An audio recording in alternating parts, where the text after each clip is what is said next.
আসসালামু আলাইকুম প্রিয় দ্বাদশ শ্রেণীর শিক্ষার্থীবৃন্দ, সমাজবিজ্ঞান অনলাইন ক্লাসে তোমাদের শুভেচ্ছা জানাচ্ছি।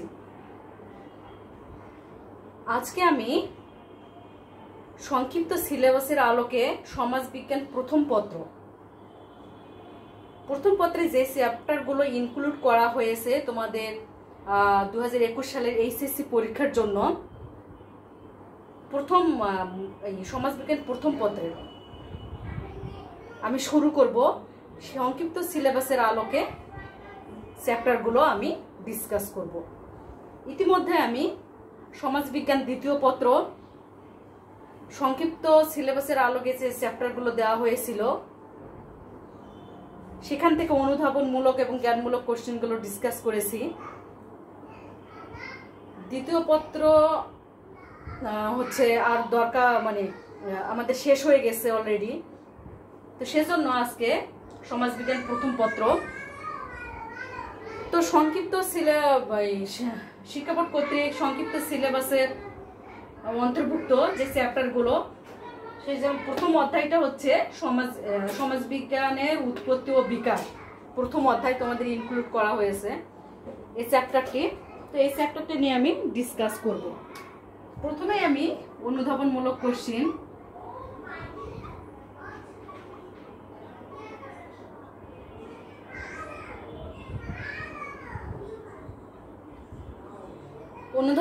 প্রশ্নতে আমরা প্রথমে চলে যাই।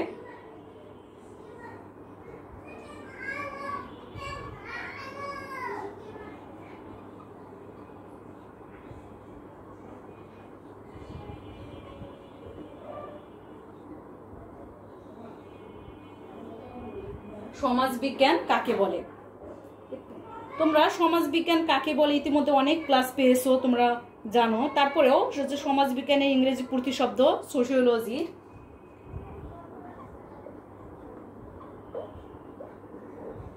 তোমরা জানো যে সমাজবিজ্ঞানের ইংরেজি প্রতিশব্দ সোশিওলজি।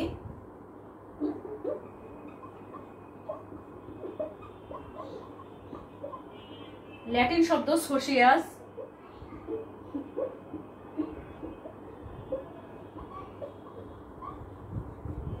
এবং গ্রিক শব্দ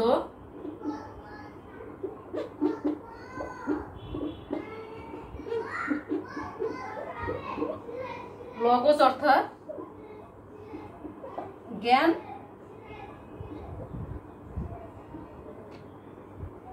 বা বিজ্ঞান। এই দুটি শব্দ থেকে সোশিওলজি শব্দটি এসেছে, এবং এই সোশিয়াস শব্দের অর্থ জ্ঞান বা সমাজ অথবা সঙ্গী, যেটাকে কম্পানিয়ন বলে।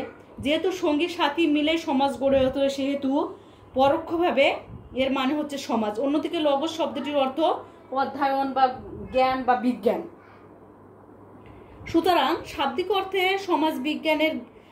সমাজবিজ্ঞান হচ্ছে জ্ঞানের সেই শাখা যা হচ্ছে সাধারণীকরণ বা বিমূর্তায়ন পর্যায়ে সমাজ সম্পর্কে আলোচনা করে। তাহলে সমাজ সম্পর্কিত আলোচনাই হচ্ছে এই সমাজবিজ্ঞান। তোমরা জানো যে 1839 সালে সর্বপ্রথম অগাস্ট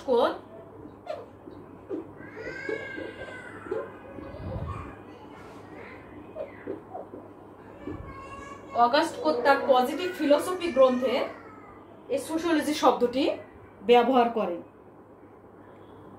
ফরাসি সমাজবিজ্ঞানী এমিল ডুর্খেইম সমাজবিজ্ঞানের সংজ্ঞা দিয়েছে যে সমাজবিজ্ঞান হচ্ছে অনুষ্ঠান প্রতিষ্ঠানের বিজ্ঞান। কেউ বলেছে সমাজবিজ্ঞান সামাজিক হচ্ছে ঘটনাবলীর বিজ্ঞান। সমাজবিজ্ঞান এক কথা সমাজ সম্পর্কিত অধ্যয়ন যে শাস্ত্রে করা হয় সেটি হচ্ছে সমাজবিজ্ঞান। আমি আর ডিটেল সমাজবিজ্ঞানের সংজ্ঞা ডিসকাস করছি না, সংক্ষেপে তোমাদের বললাম যে সমাজবিজ্ঞানটা কি।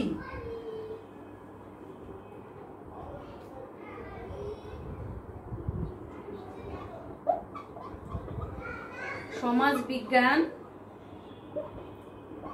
একটি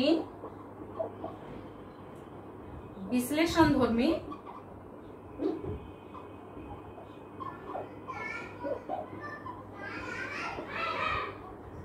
সমাজবিজ্ঞান বিশ্লেষণধর্মী বিজ্ঞান, ব্যাখ্যা করো।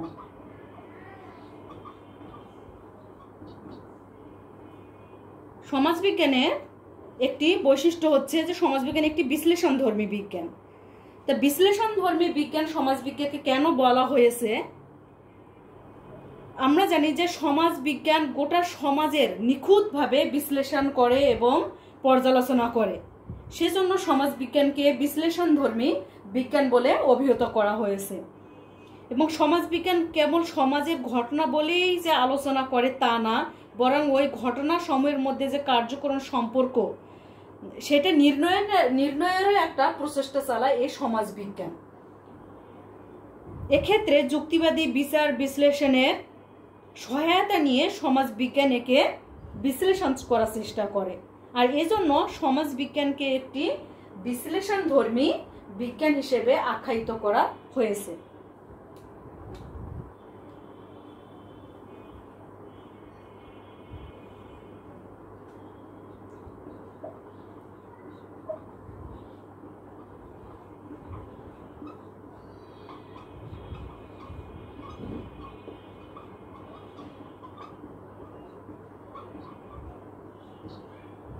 আরেকটি কোশ্চেন হচ্ছে সমাজবিজ্ঞানকে সামাজিক সম্পর্কের বিজ্ঞান ভিত্তিক পাঠ বলা হয় কেন?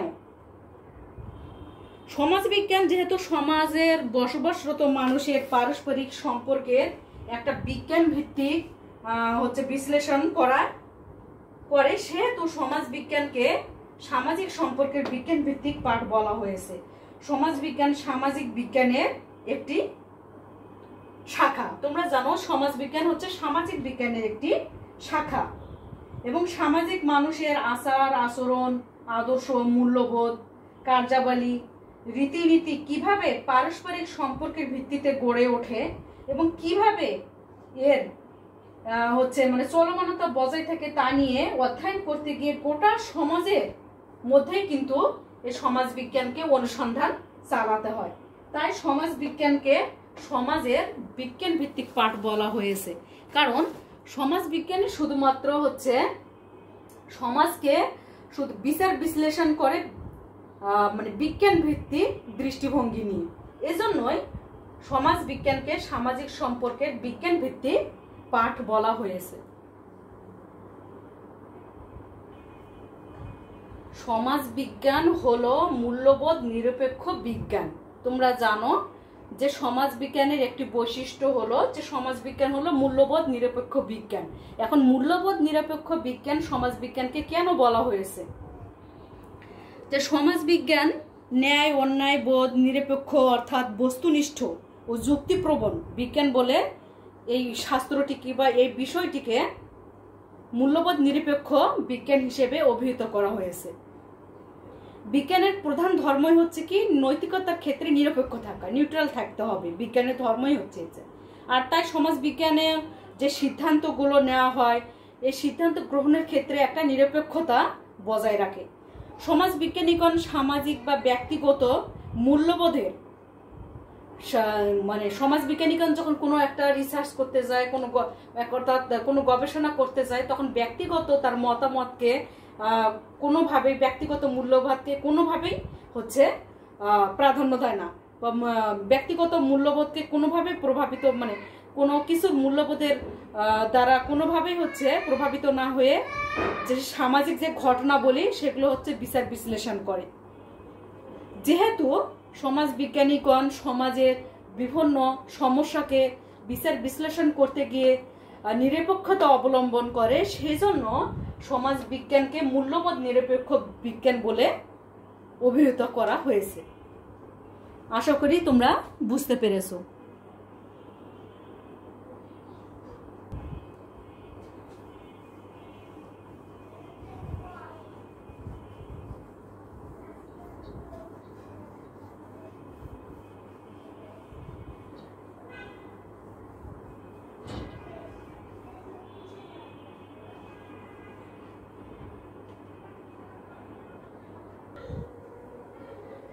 নেক্সট কোশ্চেন হচ্ছে সমাজবিজ্ঞান সমাজের পূর্ণাঙ্গ পাঠ। আমরা বলেছি সমাজবিজ্ঞান সমাজের এমন কোনো বিষয় নাই যে আলোচনা করে না। তার সমাজবিজ্ঞান সমাজের পূর্ণাঙ্গ পাঠ কেন বলা হয়?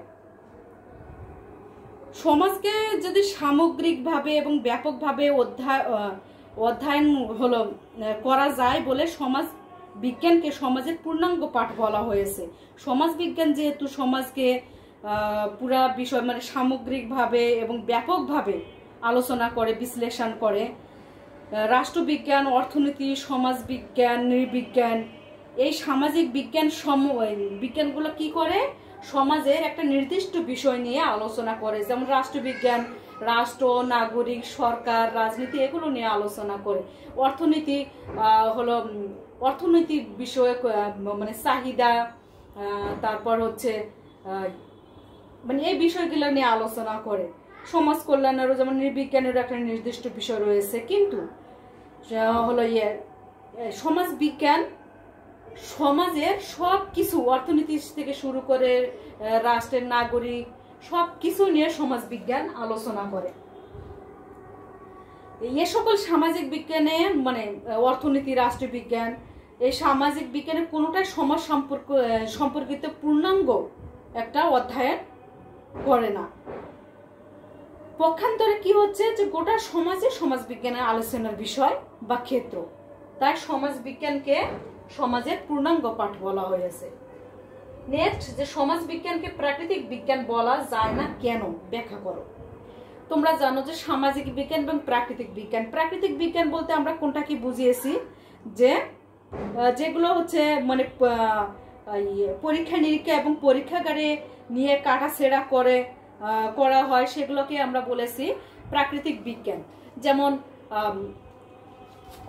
কেমিস্ট্রি, ফিজিক্স এগুলো হচ্ছে প্রাকৃতিক বিজ্ঞান। অপরদিকে সমাজ বিজ্ঞান যেহেতু সামাজিক বিজ্ঞান, বৈশিষ্ট্যগত পদ্ধতিগত কারণে সমাজ বিজ্ঞানকে প্রাকৃতিক বিজ্ঞান বলা যায় না, কারণ সমাজ বিজ্ঞান সমাজ সম্পর্কিত বিজ্ঞান আর প্রাকৃতিক বিজ্ঞান হলো প্রকৃতি সম্পর্কিত বিজ্ঞান। সমাজ বিজ্ঞান একদিকে কি করছে, সমাজ বিজ্ঞান বিজ্ঞান ভিত্তিক পদ্ধতি অবলম্বন করে বিভিন্ন সূত্রে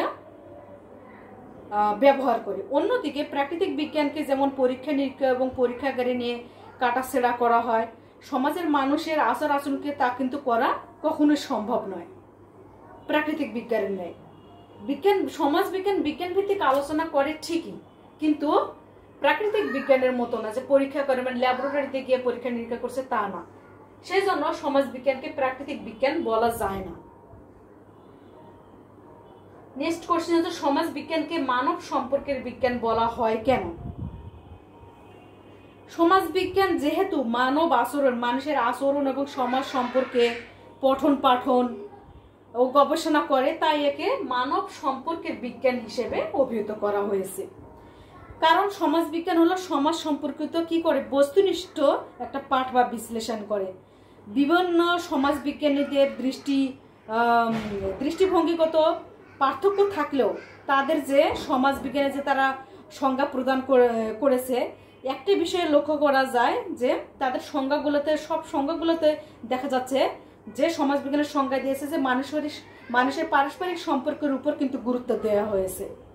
অর্থাৎ সমাজ বিজ্ঞান মূলত সমাজে বসবাসকারী মানুষের পারস্পরিক সম্পর্ক নিয়ে আলোচনা করে থাকে। এজন্য সমাজ বিজ্ঞানকে মানব সম্পর্কের বিজ্ঞান বলা হয়েছে।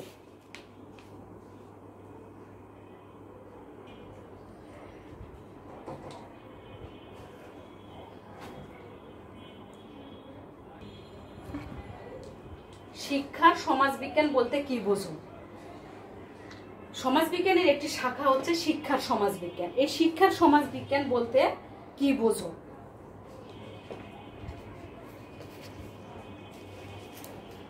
শিক্ষার সমাজবিজ্ঞান হচ্ছে শিক্ষাক্ষেত্রে সামাজিক অনুসন্ধানের একটি বিশেষায়িত ক্ষেত্র। শিক্ষাকে সমাজতাত্ত্বিক দৃষ্টিভঙ্গি থেকে পর্যালোচনা বা অনুসন্ধানের উদ্দেশ্যে সমাজবিজ্ঞানের একটি অন্যতম শাখা হচ্ছে এই শিক্ষার সমাজবিজ্ঞান। শিক্ষার সমাজবিজ্ঞান শিক্ষা প্রতিষ্ঠানের উদ্দেশ্য, পাঠ্যসূচি, পাঠ্য বিষয় বহির্ভূত নানাবিধ কার্যকলাপ, শিক্ষা ব্যবস্থার প্রশাসনিক দিক, শিক্ষার মাধ্যম, ব্যবস্থার ধরন, শিক্ষার সাথে সামাজিক শ্রেণীর সম্পর্ক কীরূপ এবং শিক্ষার সংশ্লিষ্ট অন্যান্য বিষয় এগুলো নিয়ে কিন্তু আলোচনা করা হয় এই শিক্ষার সমাজবিজ্ঞান। অর্থাৎ শিক্ষার সংশ্লিষ্ট প্রতিটি বিষয়ে সামাজিক দিক নিয়ে শিক্ষার সমাজবিজ্ঞান একটা গভীর অনুসন্ধান করে। এছাড়া এটি সমাজের অন্যান্য বিষয় যেমন অর্থনীতি, রাষ্ট্রবিধি ব্যবস্থা, জ্ঞাতি সম্পর্ক ইত্যাদির সাথে শিক্ষার সম্পর্ক নিয়েও কিন্তু আলোচনা করে শিক্ষার সমাজবিজ্ঞান। সাহিত্যকে সমাজের দর্পণ বলা হয় কেন? সমাজের প্রতিচ্ছবি ফুটিয়ে তোলে বলে কিন্তু সাহিত্যকে সমাজের দর্পণ বলা হয়। সাহিত্যের সমাজতাত্ত্বিক বিশ্লেষণ এবং সমাজ কাঠামোর সাথে সাহিত্যের একটা যে সম্পর্ক, এই সম্পর্ক অনুসন্ধানে সাহিত্যের সমাজবিজ্ঞানের মূল লক্ষ্য। সাহিত্যে সমাজের প্রতিফলন কিন্তু ঘটে, কারণ সাহিত্যে কিন্তু যে সাহিত্যিকরা যে ডিসকাসগুলো করে তোলে এগুলো কিন্তু সমাজের একটা প্রতিফলন। বিভিন্ন যুগে বিভিন্ন যে নানা সাহিত্যকর্মের মধ্যে বিভিন্ন রচনা রচিত হয়েছে, সেই রচনাগুলোর মধ্যে সংশ্লিষ্ট যুগের কিন্তু সেই সমাজের প্রতিচ্ছবি ফুটে উঠেছে। তাই সে যুগের সমাজ সম্পর্কে যদি আমরা জানতে চাই, তাহলে সেই যে কোনো যুগের যদি সমাজ সম্পর্কে আমরা জানতে চাই, তাহলে সেই যুগের সাহিত্য অধ্যয়ন করাটা কিন্তু জরুরি। এভাবে প্রাচীন যুগ, মধ্যযুগ এবং আধুনিক যুগে যে রচনাবলী রচিত হয়েছে, বিভিন্ন ধরনের সাহিত্যকর্ম যেমন নাটক, উপন্যাস, বিভিন্ন প্রবন্ধ, গল্প, পুঁথি, বিভিন্ন জীবনচরিত, আত্মজীবনী ইত্যাদির মধ্যে কিন্তু সমাজ জীবনের খুঁটিনাটি বিষয়গুলো সূক্ষ্মভাবে ফুটে উঠেছে। সেজন্য কিন্তু সাহিত্যকে সমাজের দর্পণ বলা হয়। সমাজ বিজ্ঞানের বিকাশে শিল্প বিপ্লবের ভূমিকা আলোচনা করো। এই সমাজ বিজ্ঞান যে 1839 সালে প্রতিষ্ঠিত হয়েছিল, অর্থাৎ অগাস্ট কর্তৃক যে 1839 সালে সমাজবিজ্ঞান নামকরণ করা হয়েছিল, এই সমাজবিজ্ঞানের একটা দীর্ঘ প্রেক্ষাপট রয়েছে। এই প্রেক্ষাপটের মধ্যে কিন্তু শিল্প বিপ্লবেরও ভূমিকা রয়েছে। তো সমাজবিজ্ঞানের বিকাশের ক্ষেত্রে শিল্প বিপ্লবের ভূমিকা কিরূপ ছিল, কেন যে শিল্প বিপ্লবকে সমাজবিজ্ঞান বিকাশের ক্ষেত্রে একটা মাইল ফলক বলা হয়? কারণ শিল্প বিপ্লবকালে ইউরোপীয় সমাজে এক বৈপ্লবিক সামাজিক পরিবর্তন সূচিত হয়েছিল। শিল্প নির্ভর পাশ্চাত্য সমাজের শ্রমিক শ্রেণীর দুঃখ দুর্দশা নিরসনকল্পে সেন্ট সাইমন, রবার্ট ওয়েন, কদরসের প্রমুখ যে সমাজ চিন্তাবিদগণ সমাজ সম্পর্কে তাদের ধ্যান ধারণা তারা লিপিবদ্ধ করেছেন। বিশেষ করে ইউরোপের শিল্প বিপ্লবের ফলে সংগঠিত হওয়া নগরায়ন, সামাজিক পরিবর্তন, গতানুগতিক সমাজের গড়ন প্রভৃতি বিষয় এসব মনীষীদের, এসব সমাজবিজ্ঞানীদের সমাজ সম্পর্কে নতুন করে একটা ভাবতে শেখায়। তারই ফলশ্রুতিতে জন্ম নেয় সমাজবিজ্ঞানের। তাহলে সমাজবিজ্ঞান বিকাশের ক্ষেত্রে কিন্তু শিল্প বিপ্লবের একটা ভূমিকা রয়েছে।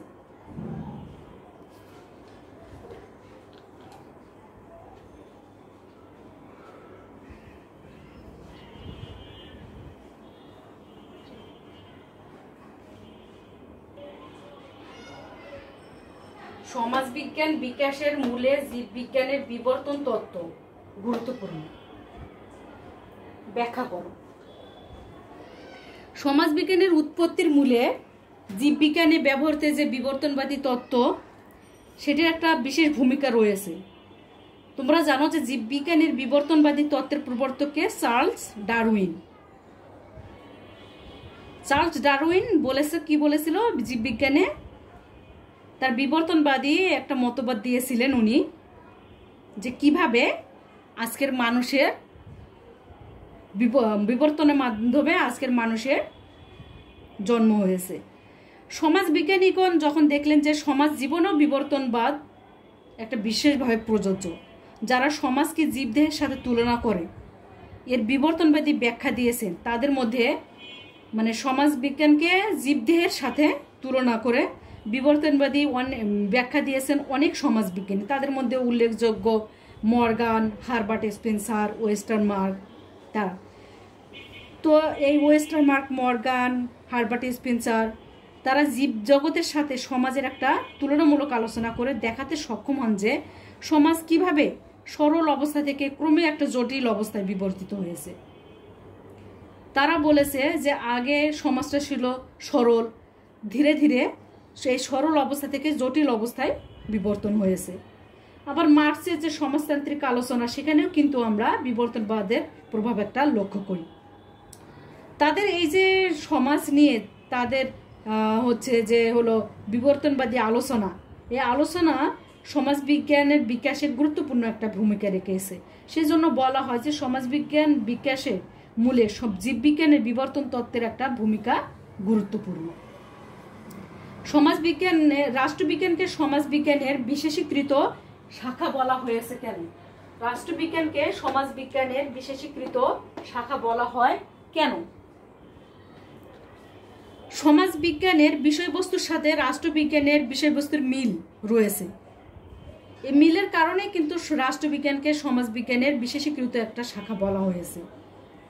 সমাজবিজ্ঞান এবং রাষ্ট্রবিজ্ঞানের সম্পর্ক অত্যন্ত নিবিড়, কারণ রাষ্ট্রবিজ্ঞানের বিষয়বস্তু হলো সমস্ত মানব জীবনের কেবল রাজনৈতিক দিকটার আলোচনা করা।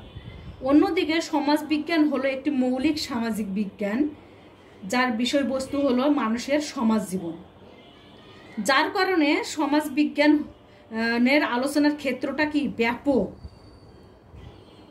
তাই বলা যায় যে সমাজবিজ্ঞান সম্পর্কে যদি সম্যক জ্ঞান না থাকে, তাহলে রাষ্ট্রবিজ্ঞান সম্পর্কে একটা জ্ঞান লাভ কখনোই সম্ভব নয়। আর এ কারণে রাষ্ট্রবিজ্ঞানকে সমাজবিজ্ঞানের বিশেষীকৃত শাখা বলা হয়েছে। নেক্সট কোশ্চেন হচ্ছে যে সামাজিক ইতিহাস অধ্যয়নের প্রয়োজনীয়তা কেন? সামাজিক ইতিহাস অধ্যয়নের প্রয়োজনীয়তা কেন? ব্যাখ্যা করো। অতীতের সমাজ ব্যবস্থা জানার ক্ষেত্রে সামাজিক ইতিহাসের অধ্যয়ন কিন্তু জরুরি। সামাজিক ইতিহাস আমাদের সামনে কি করে? একটি জাতি বা সম্প্রদায় তাদের অতীত কোনো নির্দিষ্ট সময়ের সমাজ ব্যবস্থার পূর্ণ বিবরণ কিন্তু তুলে ধরে। অতীতের সমাজ ব্যবস্থা কিরূপ ছিল হলো সেগুলোর প্রেক্ষাপটগুলো কিন্তু সামাজিক ইতিহাস তুলে ধরে। ভবিষ্যতে সমাজকে সুষ্ঠুভাবে গড়ে তুলতে হলে অতীতের মানব গোষ্ঠীর অভিজ্ঞতা, অতীত সমাজের আইন কানুন, রীতিনীতি সম্পর্কে কিন্তু আমাদের জানতে হবে। আর এজন্যই সামাজিক ইতিহাসের অধ্যয়নের প্রয়োজনীয়তা অপরিসীম। সামাজিক মনোবিজ্ঞান। সামাজিক মনোবিজ্ঞান বলতে কি বোঝো? সমাজবিজ্ঞানের একটি শাখা হচ্ছে সামাজিক মনোবিজ্ঞান, সোশ্যাল সাইকোলজি। সমাজের প্রেক্ষাপটে ব্যক্তির চরিত্র, আচার আচরণ, ধ্যান ধারণা, ব্যক্তিত্ব এগুলো সম্পর্কে বিচার বিশ্লেষণ করে সামাজিক মনোবিজ্ঞান। সামাজিক মনোবিজ্ঞান সমাজে বসবাসকারী ব্যক্তির বিশ্বাস, মূল্যবোধ, আচার আচরণ সম্পর্কে অনুসন্ধান চালায় এবং এই সামাজিক মনোবিজ্ঞান ব্যক্তির ব্যক্তিত্ব গঠনের প্রক্রিয়া, মনোভাব গঠন এবং তার পরিবর্তন সম্পর্কে আলোচনা করে। সামাজিক মনোবিজ্ঞান কি করে? সমাজে বসবাসকারী বিভিন্ন ব্যক্তি ও গোষ্ঠীর পারস্পরিক যে মিথস্ক্রিয়া সে সম্পর্কেও কিন্তু আলোচনা করে। এটি ব্যক্তিত্বের বিভিন্ন তত্ত্ব নিয়েও গবেষণা করে। সামাজিক মনোবিজ্ঞান আবেগ, বুদ্ধিমত্তা, প্রেষণা, সামাজিক পৃথক্ষণ ইত্যাদি সম্পর্কে বিশ্লেষণ করে থাকে। আবেগের সঙ্গে কিভাবে সম্পর্কযুক্ত তা সামাজিক মনোবিজ্ঞানের বিষয়বস্তু। তাহলে সামাজিক মনোবিজ্ঞান ব্যক্তির চরিত্র, ধ্যান ধারণা, ব্যক্তিত্বের সম্পর্কে কিন্তু আলাপ আলোচনা করে। এই হলো মোটামুটি আমাদের অনুধাবনমূলক প্রশ্ন। জ্ঞানমূলক এই চ্যাপ্টার থেকে জ্ঞানমূলক যে কোশ্চেনগুলো তোমাদের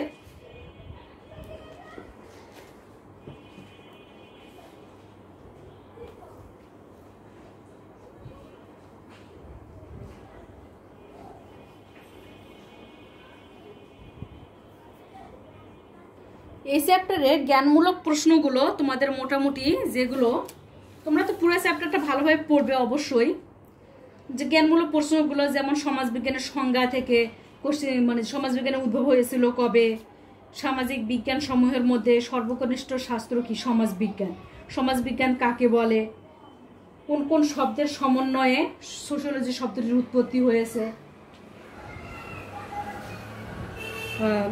এবং হচ্ছে বিভিন্ন সমাজবিজ্ঞানীদের হচ্ছে সংজ্ঞাগুলো তোমরা পড়বে, ম্যাকাভের সংজ্ঞাটি পড়বে, এমিল ডুরখেইমের সংজ্ঞা, এবং সমাজবিজ্ঞানের প্রকৃতি থেকে যে কোশ্চিনগুলো আসতে পারে সেটা হচ্ছে যে কোন শাস্ত্রকে সমাজের সর্বজনীন পাঠ হিসেবে গণ্য করা হয়, সমাজবিজ্ঞানকে, সমাজবিজ্ঞানের প্রধান লক্ষ্য সামাজিক সম্পর্ক বিশ্লেষণ, সমাজবিজ্ঞানকে বস্তুনিষ্ঠ বিজ্ঞান হিসেবে বিবেচনা করা হয়েছে, সমাজবিজ্ঞানের কেন্দ্রীয় প্রত্যয় সমাজ কাঠামো, এবং সমাজবিজ্ঞানের বিষয়বস্তু ও পরিধি থেকে যে কোশ্চিনগুলো, যে অগাস্ট কোত হচ্ছে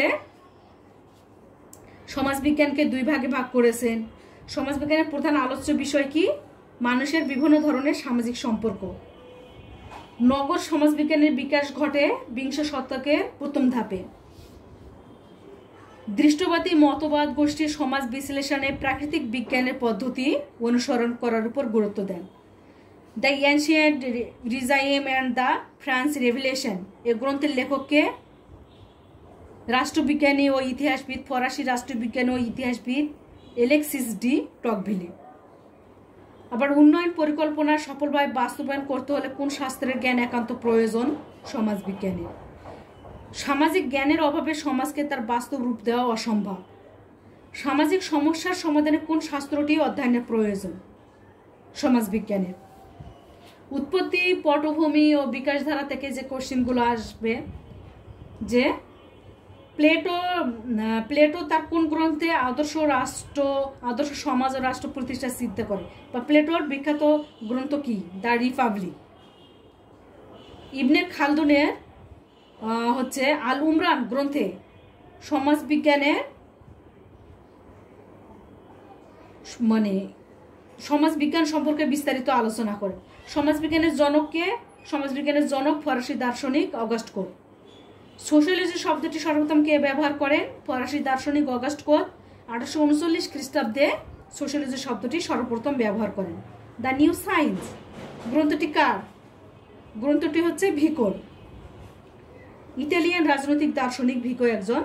আর জীববিজ্ঞানের বিবর্তন তত্ত্বের প্রবর্তক কে, চার্লস ডারউইন। সমাজবিজ্ঞান ও সমাজতন্ত্রের অন্যতম আদি প্রবক্তা বলা হয় কাকে, ফরাসি দার্শনিক সেন্ট সাইমন। ইউটোপিয়া গ্রন্থের রচয়িতা কে, Thomas More. Wealth of nation কার বিখ্যাত গ্রন্থ, অ্যাডাম স্মিথ।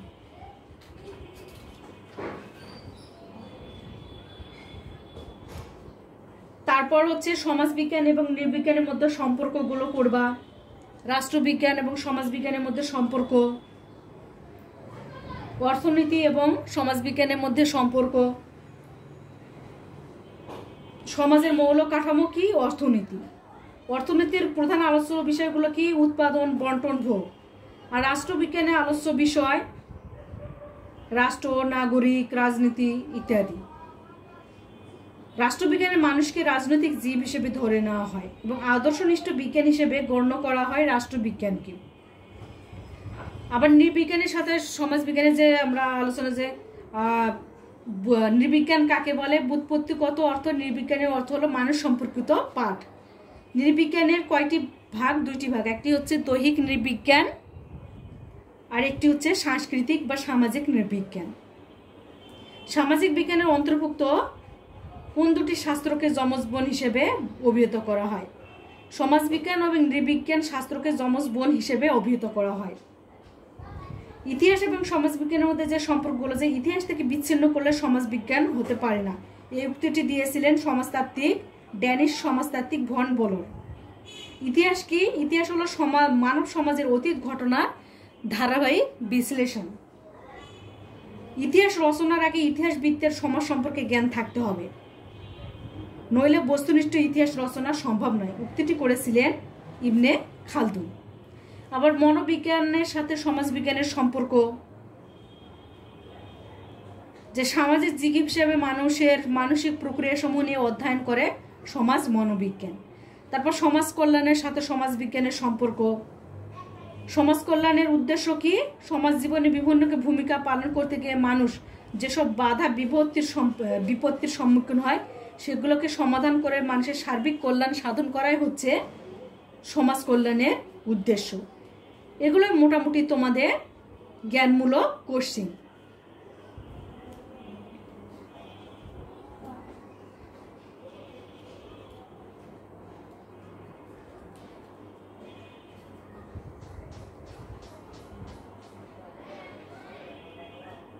গ্রিক দার্শনিক হচ্ছে সমাজবিজ্ঞানী মরিস জিন্সবার্গ মনে করেন যে সমাজবিজ্ঞানের উদ্ভবে রাষ্ট্রীয় দর্শন, ইতিহাসের দর্শন, জীববিজ্ঞানের বিবর্তনবাদ এবং সামাজিক সংস্কার আন্দোলন এই 4টি বুদ্ধিবৃত্তিক চিন্তাধারা তাৎপর্য ভূমিকায় রেখেছিল। সমাজবিজ্ঞান পাঠের প্রয়োজনীয়তা পড়ে নিবে, সমাজবিজ্ঞানের পরিধি, সমাজবিজ্ঞানের প্রকৃতি, সমাজবিজ্ঞানের সংজ্ঞা,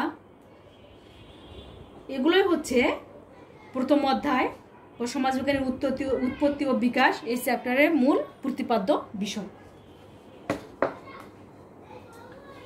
তো শিক্ষার্থীরা, আমার মনে হয় না আর কোনো ডিসকাসের প্রয়োজন রয়েছে এই চ্যাপ্টারটি নিয়ে। শিক্ষার্থীরা, আজকে এ পর্যন্ত। তোমরা ভালো থেকো, সুস্থ থেকো, এই বলে আমি আমার আলোচনা শেষ করছি। আল্লাহ হাফেজ।